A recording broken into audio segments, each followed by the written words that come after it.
He thought her family cared about her, until one phone call revealed their real plan. The lake was still that morning, glassy and undisturbed, reflecting the soft pinks and golds of dawn. Margaret Ellis stood barefoot on the porch of her ancestral home, a cup of chamomile tea cradled in her hands, watching as the mist slowly lifted off the water. It was one of her favorite rituals, this quiet communion with the start of a new day, a moment where nothing was expected of her but to breathe and be. Her home, a weathered Victorian cottage nestled on the edge of Lake Cresswell, had been in the Ellis family for 3 generations. It creaked with age and smelled faintly of cedar and thyme, but it was filled with memories, both joyful and heavy. It was the kind of house that held on to things, laughter, arguments, old books, and the scent of her late husband's pipe tobacco.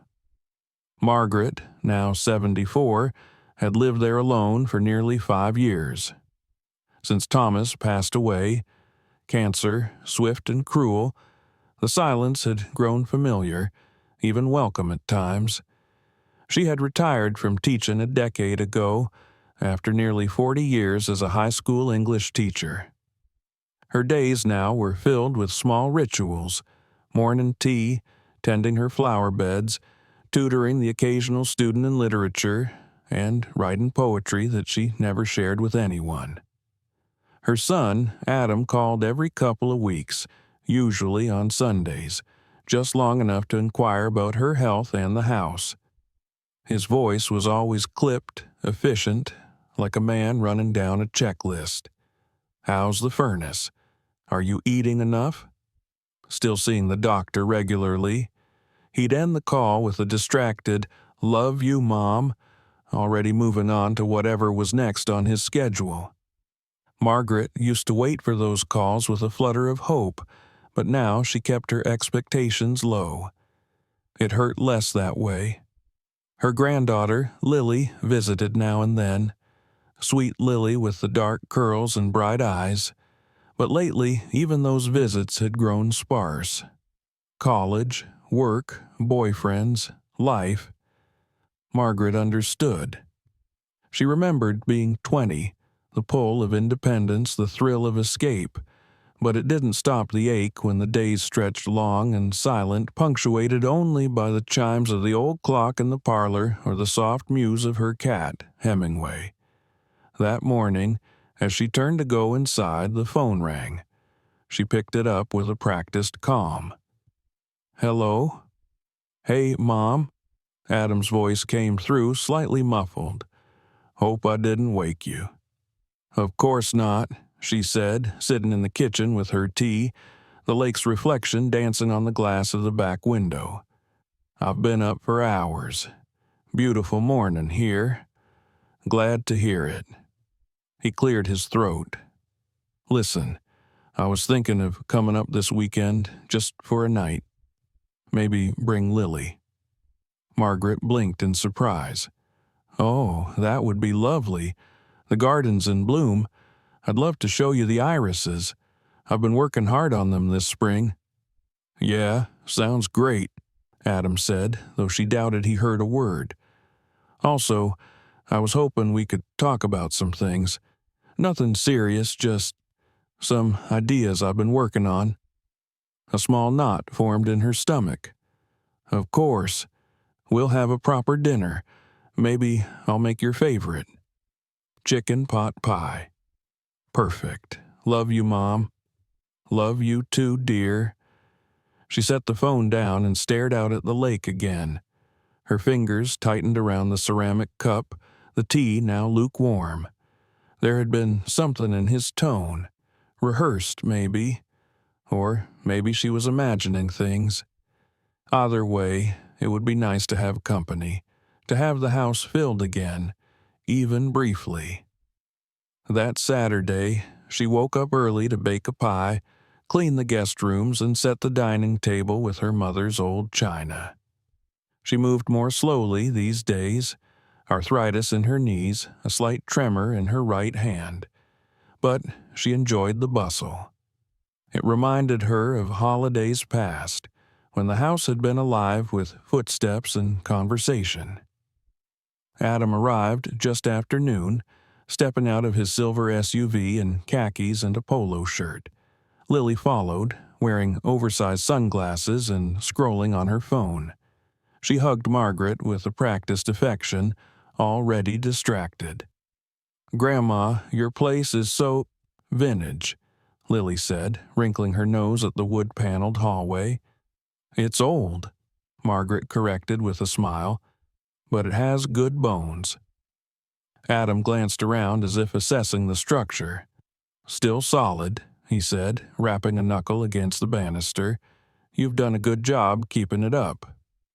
Margaret offered tea and homemade scones, which Lily declined in favor of a protein bar from her purse. They sat on the back porch, Adam fidgeting with his watch while Margaret poured tea and tried to draw them into conversation about her garden, her poetry, even a recent book she had read. Eventually, Adam got to the point. "So, Mom," he said, setting his cup down carefully, "I've been thinking about your future." "My future?" she echoed. "Yeah, this house is a lot of work for one person. It's beautiful, sure, but it's isolated. What if something happened to you out here?" Margaret stiffened. "I manage just fine." "I'm not saying you don't, but you're not getting younger. We've been looking at some options. Lily found this retirement community with excellent care, art classes, a reading room. You'd love it." Lily perked up. "Yeah, Grandma, it's super modern, like your own little apartment, but with help if you need it." Margaret felt a slow burn in her chest. "So, this is why you came?" "No, of course not," Adam said. "We came to visit, but it's something worth considering. You could sell this place, use the money to fund the rest of your retirement. We even talked to a real estate friend. He says lakefront property is hot right now." "I see," Margaret said, her voice low.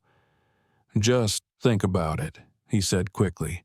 "We're only suggesting it because we care." She nodded politely and changed the subject, but her hands shook as she sliced the pie later that evening. That night, long after they had gone to sleep, Margaret sat in her favorite armchair, staring at the fireplace unlit in the summer warmth. Her mind was a tangle of questions. Had they come out of love or convenience? Was this concern or calculation? She walked through the house, touching the banister Thomas had varnished with his own hands, the faded door frame where she had measured Adam's height through the years. This house wasn't just walls and windows. It was her life. She couldn't shake the feeling that something had shifted, that this weekend wasn't just a visit. It was a prelude. She wasn't ready to leave her home. Not yet. Maybe not ever. But something told her this conversation was far from over, and for the first time in years, Margaret felt a storm brewing on her horizon. The Sunday, after Adam and Lily's visit, Margaret found herself uncharacteristically restless. The serenity that usually filled her home after a family gathering had been replaced with something brittle, like thin ice beneath her feet. The house was quiet, as always, but the silence no longer felt like peace. It felt like waiting. Margaret tried to ignore the feeling. She went about her day as usual, tending to the garden, organizing her collection of poetry books, and preparing her weekly grocery list. Still, something lingered beneath each task, a sense that she was no longer entirely safe in her own story. It wasn't just Adam's suggestion about the retirement community. It was the way he had looked at the house, evaluating, calculating, as though he were appraising a property, not remembering childhood birthdays or Christmas mornings. It was the glint in Lily's eyes when she had complimented the antique clock in the living room, the one Thomas had restored by hand during their first year of marriage. Margaret tried to shake the unease, but it stayed with her. That Monday, her neighbor, Mina, stopped by unannounced. Mina was a 40-something social worker with a sharp eye and an open heart. She'd moved into the small cottage down the lane last year and had quickly become a comforting presence in Margaret's otherwise quiet routine. She brought fresh tomatoes from her garden and a blueberry scone wrapped in parchment. "I thought you might want company," she said, setting the food on the counter. "Always," Margaret replied, grateful for the visit. They sat on the porch with tea, the lake shimmering in the distance. "You had visitors," Mina said lightly. "Yes, Adam and Lily, just for the weekend." Mina raised her eyebrows. "Everything okay?" Margaret hesitated. "They suggested I sell the house, move to some retirement community." Mina tilted her head. "Did that seem out of the blue?" "I suppose not. I'm getting older." "You're also still perfectly independent," Mina said, her tone gentle but firm. "And that house is your home. If you don't want to leave, you shouldn't be pressured to." Margaret offered a tight smile. "They mean well." Mina didn't argue, but before she left she put a hand on Margaret's arm. "Just promise me you'll let someone know if anything feels off. There's help for seniors dealing with pressure from family, more than you might think." After Mina left, Margaret wandered through her house, her fingertips grazing the furniture, the framed photographs, the doorknobs and railings that had molded to her life over decades. She found herself drawn to her writing desk and pulled out her journal. She began jotting down notes, not poems this time, but observations, snippets of things Adam and Lily had said, questions they had asked, a growing suspicion she hadn't dared voice. The following week, Lily returned, alone this time and unannounced. She arrived in the afternoon with a bottle of wine and a bag of takeout from an upscale Thai restaurant in town. "Thought I'd surprise you, Grandma," she said cheerily, giving Margaret a hug that felt a little too practiced. Margaret tried to relax, telling herself not to be paranoid. They shared the meal at the kitchen table, Lily chatting about her life, job interviews, roommates, a new yoga class. "You really should consider that community, Grandma," Lily said as she twirled noodles onto her fork. "You'd have people to talk to, stuff to do. You shouldn't be alone out here." "I'm not lonely," Margaret said, perhaps a little too quickly. Lily smiled sweetly. "I know, but it's not about now. It's about the future." There it was again. The future. "Adam mentioned that you might want help with your finances," Lily continued, her tone carefully casual. "Just, organizing things, making sure your will is up to date, stuff like that." "I hadn't thought about it," Margaret lied. "Well, if you ever need help, Dad has a great lawyer, super trustworthy. He could streamline everything for you." Margaret felt something shift behind her ribs. "That's kind of you, dear." Later that evening, after Lily had gone, Margaret cleaned up the dishes and noticed a folder tucked beneath one of the dining room chairs. Curious, she picked it up. Inside was a printout of an email thread between Adam and a man named Stuart Klein. The subject line read, "Ellis Property, Projected Valuation." Her hands trembled as she read the message. "If she agrees to move, we can list immediately. Based on comps, the lakefront value alone could bring in upwards of $900K. With light renovations, maybe more. Let's discuss next steps after she signs the agreement." There was a map of the property, circled with notes in red ink. Backyard could support guest cottage, good for rental. Convert study to open-plan kitchen. Mature garden ideal for brochure photos. Margaret sat down hard in the nearest chair. The house wasn't a home to them. It was an asset, an investment, a project. She didn't sleep that night. The next morning, She walked to Mina's cottage and showed her the printout. Mina read it in silence. "You need to talk to someone," she said quietly. "A lawyer. And soon." Margaret nodded, her jaw set. "I will. But first, I want to know how far this goes." Later that week, Margaret received another surprise visitor.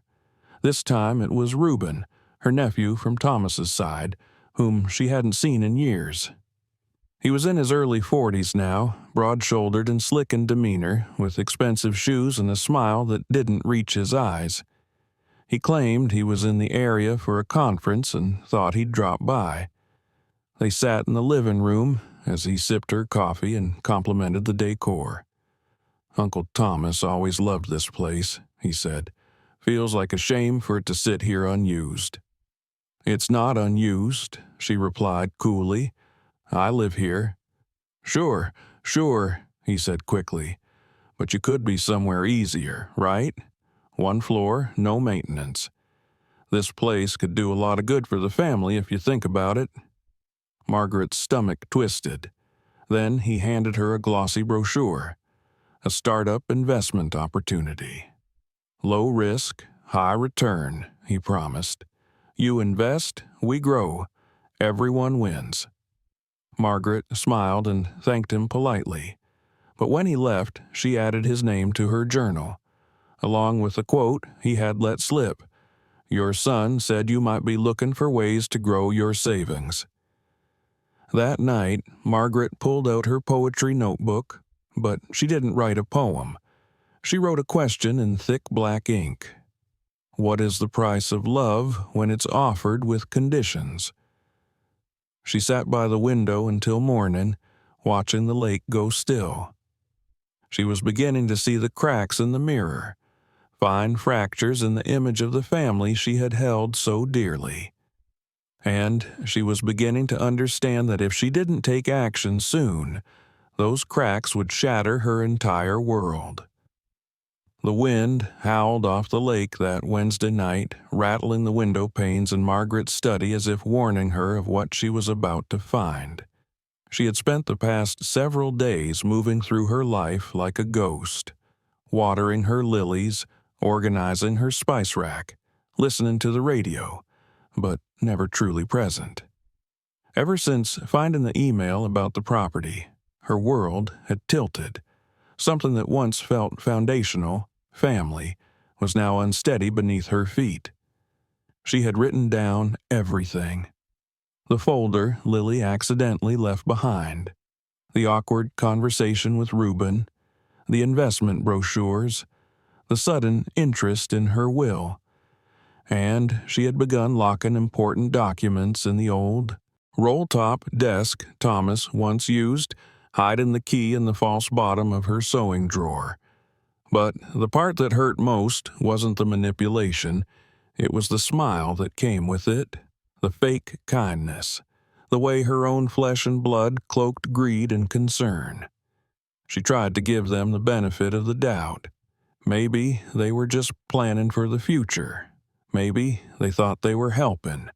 But that hope unraveled entirely 2 nights later. It began with another phone call, this time from Adam. He sounded overly chipper, unnaturally so. "Hey, Mom, how are you feeling today?"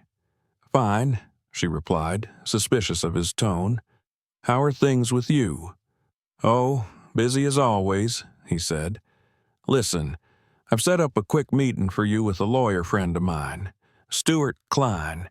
He can help with your will and estate planning. He's excellent with elder law. I'll send you the address." "Thank you, but I haven't decided if I want to change anything yet," she said carefully. "No pressure," Adam said, breezy. "Just something to think about." Then, after a pause, "Oh, and I think Lily is planning to come by again this weekend. She's worried you've been overexerting yourself." That's when Margaret's gut told her something was wrong. Not just inconvenient, not just insensitive, but wrong. She called Mina the next morning. "They're circling you," Mina said bluntly, "like vultures. I don't want to say that about your family, but this doesn't feel like concern. It feels like strategy." Margaret pressed her lips together. "Then I need to stop being a spectator in my own life." She made a decision. That afternoon, she pulled out a small black voice recorder she had once used in her classroom to record lectures. The battery still worked. She tested it, cleared the memory, and slid it into the inner pocket of her cardigan. When Lily arrived on Friday, again unannounced, Margaret greeted her warmly and suggested they take their tea in the sunroom. Lily seemed in a good mood. "I've been thinking more about that community I told you about," she said after a few minutes. "They've got an open unit right now, and if you put down a deposit, they'll hold it for 90 days, but it's super competitive." "Is that so?" Margaret said, folding her hands neatly in her lap. Lily smiled. "Yeah, and the best part? If you sell this place now, with the market as hot as it is, you'd have more than enough. Dad already spoke with a broker. All they'd need is your signature to get started." Margaret kept her expression neutral. "Interesting. Also," Lily added, "there's a lawyer, Stuart Klein. He's been helping other families do smooth transitions. You should at least talk to him." "I'd like to think about it," Margaret said softly. Lily's smile thinned just for a second. "Of course, Grandma. It's your choice. We just want what's best for you." After Lily left, Margaret uploaded the recording to her computer. She sent a copy to Mina with the subject line, "Insurance." 2 days later, Margaret received an unexpected visit from someone she hadn't seen in over 20 years, Ezra Blake. He had been one of her brightest students during her final years of teaching, bookish, sensitive, whip-smart, and always the first to quote Keats or Woolf in class. She hadn't heard from him since his graduation. But now, standing in her doorway in a tailored overcoat and holding a sleek leather briefcase, he looked every bit the lawyer he had grown up to be.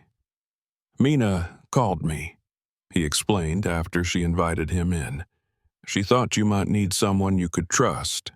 Margaret poured them tea in the sitting room, her hands trembling just slightly as she explained everything. The emails, the visits, the lawyer Adam had arranged, the recording. Ezra listened without interrupting. When she finished, he sat forward in his chair.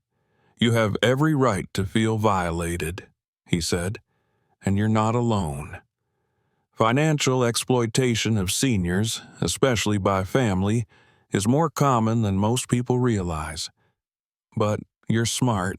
You've documented things, and you haven't signed anything. That's good."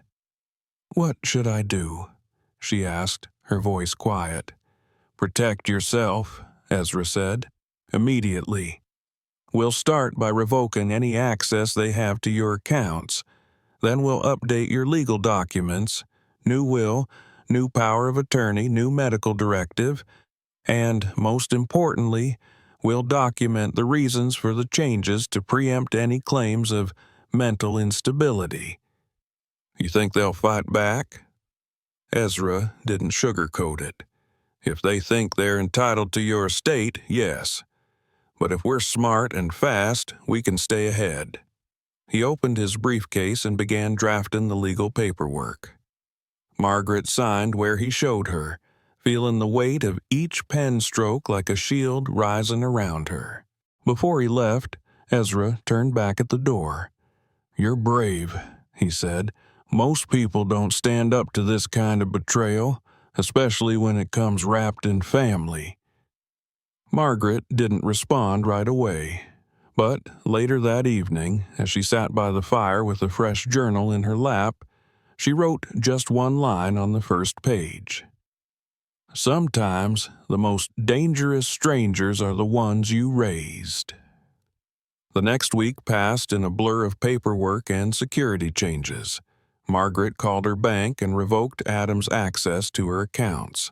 She removed Lily as an authorized user on her credit cards. She changed her passwords, set up fraud alerts, and froze her credit. Ezra walked her through every step. She also visited a storage facility and began quietly removing some of her most sentimental possessions from the house. Family heirlooms, her poetry journals, Thomas's old watch. She tucked them safely away. Then came the final proof, the moment that tore away any lingering hope that this might all be a misunderstanding. She received a letter addressed not to her, but to Stuart Klein. The envelope had been misdelivered, likely because Lily had used Margaret's address for correspondence, assuming she wouldn't check the mail regularly. The letter was from Adam. It read, "As discussed, we're aiming for full guardianship by early next quarter. Once we've documented cognitive decline and obtained 2 physician signatures, we can proceed. We'll keep pushing the idea of assisted living. House should be prepped for market by summer. Target goal, liquidation and consolidation of assets into family trust by Q4. Appreciate your discretion." Margaret stared at the page, her heart a cold stone in her chest. Guardianship. They were planning to declare her mentally incompetent. It was no longer just manipulation. It was war. Margaret sat in her study, the edges of Adam's letter still trembling in her hands. A thick silence draped itself over the room, broken only by the ticking of the mantel clock and the faint, insistent groan of the wind outside. Guardianship, liquidation, cognitive decline. The words echoed in her ears like a threat whispered through a keyhole. They weren't just planning to take her house, they were planning to take her identity, her autonomy, her name on the mailbox, her place in the world. But they had miscalculated one thing. Margaret Ellis might be 74, but she was not fragile, not broken, and certainly not defenseless. She called Ezra. He answered on the second ring. "Margaret?" "I got another letter," she said without preamble. "It wasn't meant for me. It was from Adam, to that lawyer friend of his, Klein. They're trying to have me declared mentally unfit." Ezra's silence was heavy then. "I'll be there in an hour." When he arrived, Margaret had already printed copies of the letter, labeled and dated, with notes she'd typed beneath the text, references to their calls, the emails, the visit from Reuben, the sudden push to get her signature on anything that would give them control. Ezra reviewed everything and looked up, his expression grim but focused. "We're going to cut off every legal path they could use to control your estate, and we'll make it airtight." "Good," Margaret said. "I want every dollar, every brick, every daffodil in that garden protected from them." She meant it, because this wasn't just about money. It was about legacy, dignity, everything she and Thomas had built, everything they had sacrificed for. They worked all day, side by side. First, Ezra rewrote her last will and testament, removing Adam, Lily, and the rest of the family entirely. Instead, she named a new set of beneficiaries, a scholarship fund for underprivileged rural students, a local arts initiative for seniors, and a grant for public school teachers who wanted to expand creative writing programs. Second, he established a revocable living trust, transferring all her major assets into it, her home, savings, investments. Margaret would be the sole trustee. Upon her death, the trust would continue funding the charitable causes she had selected, a legacy not of blood, but of intention. Third, they assigned a new durable power of attorney, Mina. "I'm honored," Mina said when Margaret told her. "But are you sure?" "You're the only one who's been honest with me since this started," Margaret replied. "And you're not trying to sell my house out from under me." She also signed a new medical power of attorney and advance directive, outlining her healthcare wishes in painstaking detail, removing Adam from any decision-making role. "Won't they challenge this?" she asked Ezra as he notarized the documents. "They can try," he said. "But you're of sound mind. You've got documentation, recordings, and witnesses. We'll even have a psychologist evaluate you if you want." "Let them try," Margaret said. "Let them bring their best." With the legal protection secured, she turned her attention to the house, her home, her memories, her fortress. She called in a preservation specialist to begin the process of registering the house as a local heritage property, a time-consuming but powerful step that would limit any future buyer's ability to drastically alter or demolish it. She wasn't going to let it become someone's flipped investment project. She also contacted the Lake Cresswell Historical Society, offering the home and garden for annual tours, poetry readings, and teacher retreats, under the condition that her studio remain untouched and open to local artists. Mina helped organize the logistics, while Ezra coordinated with real estate attorneys to ensure everything complied with city and state regulations. By the end of the second week, the house had gone from a target to a stronghold. But Margaret knew the emotional blow would come next. She wasn't naive. They would notice. They would get angry. They would show their true colors, and she would meet them head on. She planned the confrontation carefully. That Sunday, when Adam called, as if nothing had happened, Margaret invited him over. "Bring Lily," she said, keeping her tone warm. "We haven't had tea together in weeks." When they arrived, Margaret had the table set in the sunroom, the same room where Lily once tried to sell her the idea of a luxury retirement apartment. She poured the tea herself. Her hands didn't shake. "Smells nice in here," Adam said, accepting his cup. "Just like when I was a kid." Lily was already on her phone. "This place is so Insta-worthy, I should start a heritage blog." Margaret smiled. "That's funny you say that. The Lake Cresswell Historical Society just designated the house a protected property." Adam's head snapped up. "What?" "Heritage designation," she said calmly. "It limits resale options but ensures the house is preserved. It felt appropriate." She let the silence hang for a beat. "Oh," she added, as if remembering something trivial, "and I've updated my will, and my power of attorney, and my trust, everything." The shift in Adam's demeanor was immediate, like a flash flood beneath calm waters. "You... what?" he said slowly. Margaret reached under the table and pulled out a manila folder. She placed it between them. "I have copies of everything here, just so we're clear. I'm still of sound mind, by the way. Passed a mental health evaluation last Tuesday." Lily was blinking fast. "Wait, Grandma, why would you do all this?"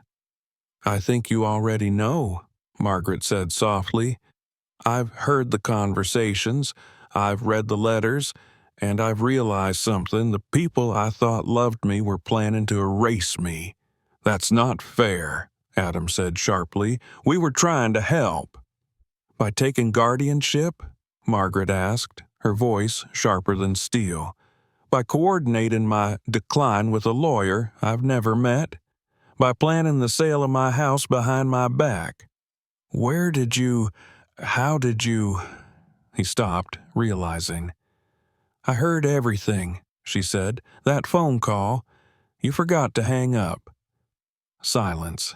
And then Adam's jaw clenched.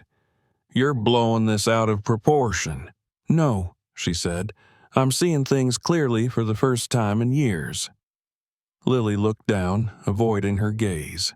"I didn't want to believe it," Margaret continued. that my own family could see me not as a person, but as a resource. But now I understand, and I'm done pretending otherwise." Adam stood, his face hard. "You'll regret this." "No," Margaret said, rising to meet him. "The only thing I regret is that I let it go this far." They left soon after, without tea, without hugs, without charm. She watched them drive away from the window, their car disappearing into the trees. Then she turned, walked to her studio, and opened the windows wide to let the evening sun pour in. She pulled out a fresh canvas and squeezed bright colors onto her palette. It was time for a new painting, a new beginning, a new truth. The first morning in April broke golden and still, the lake outside Margaret's window glowing with promise. Birds chattered in the eaves, and the daffodils by the porch had opened overnight, stubborn, bright symbols of endurance. Margaret stood by the kitchen window in her robe, cradling a cup of Earl Grey, and allowed herself a small smile. It had been 2 months since she'd last heard Adam's voice. The silence at first had felt like abandonment. Now it felt like peace. After that final confrontation, the calls had stopped. There were no more surprise visits, no more veiled requests or passive-aggressive comments.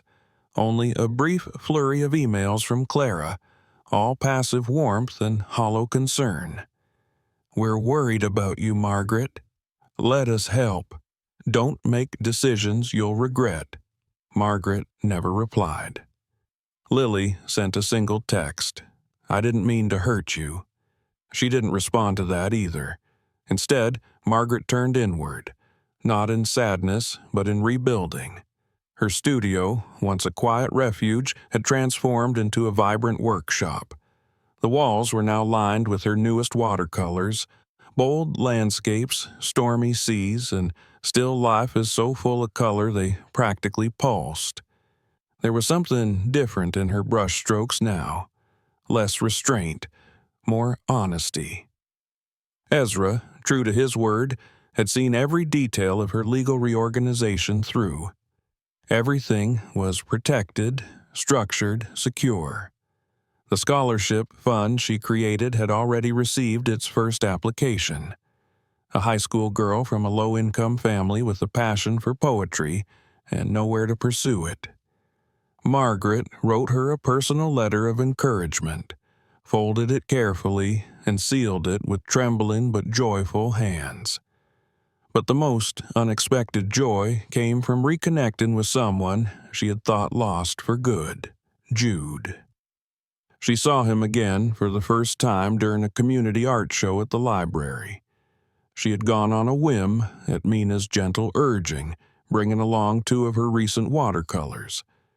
They'd been displayed modestly on a side wall, signed only M.E. Jude spotted them before he spotted her.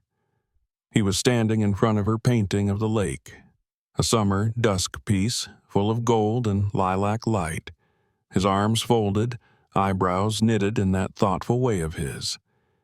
"You came," she said behind him, unsure if her voice would shake. He turned slowly. "I thought you'd disappeared," he said softly. "And then I saw this." He gestured to the painting. "You paint like someone who's found their voice again." She smiled. "Maybe I have." The conversation was gentle. Awkward at first, there were apologies, explanations, long pauses filled with emotion. But they left the library together that night, walking slowly along the lake road, and 2 days later he brought over soup and fresh bread, and they ate in the sunroom, laughing about the yoga class he'd accidentally joined at the community center. They didn't rush anything. That was the difference now. Their relationship didn't come from loneliness, it came from choice. Margaret's life, once shrinking and suffocating, now bloomed outward in quiet, deliberate layers. She joined a writing circle at the community center, reading her poetry aloud for the first time in decades. Her neighbors became real friends. Thelma, who introduced her to new authors, Damien, who brought her heirloom tomatoes every Friday, and Sophia, the retired ballet teacher who somehow convinced Margaret to try chair yoga despite her stubborn knees. On Saturday evenings, she and Jude took turns cooking. Sometimes they danced to old records in the living room, laughing through the stumbles. Sometimes they watched documentaries and argued about history like teenagers in a debate club. And sometimes they just sat in the silence, comfortable and warm, hands entwined. But not every moment was easy. Sometimes Margaret still woke in the middle of the night, heart pounding, wondering if she had done the right thing, if she had been too harsh, if family, even disappointing, manipulative family, deserved more patience. Then she would remember the sound of her son's voice on that call, sharp and condescending. "She's too stupid to see what's really going on." And she would breathe deeply, sip her water, and remind herself she hadn't failed as a mother.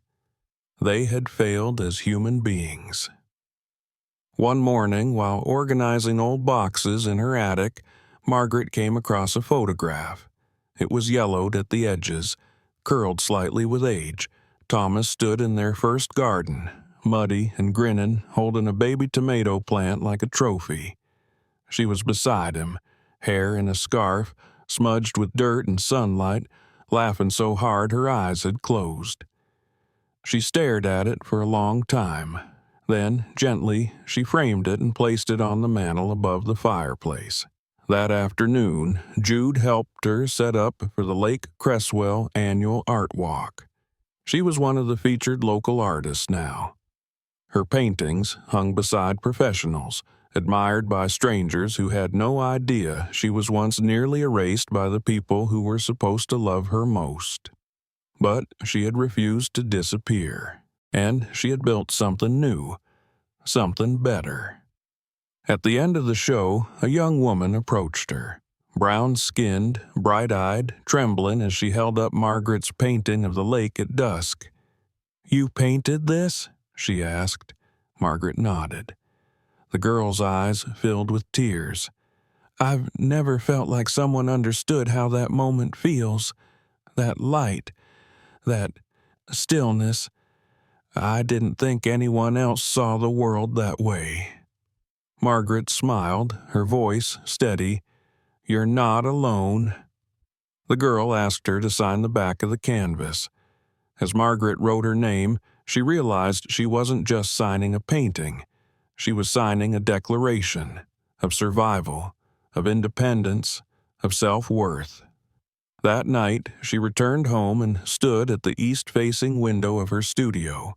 The sky was dusky violet, and the stars were just beginning to blink awake. Her easel stood ready, blank canvas, clean brush, a new beginning waiting. She sat down, dipped her brush into cobalt blue, and began to paint. Not for Adam, not for Lily, not for the grandchildren who never called, but for herself.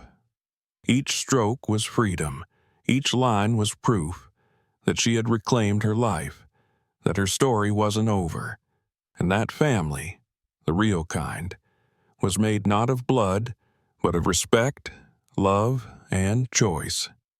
Margaret Ellis had found her second bloom, and it was radiant.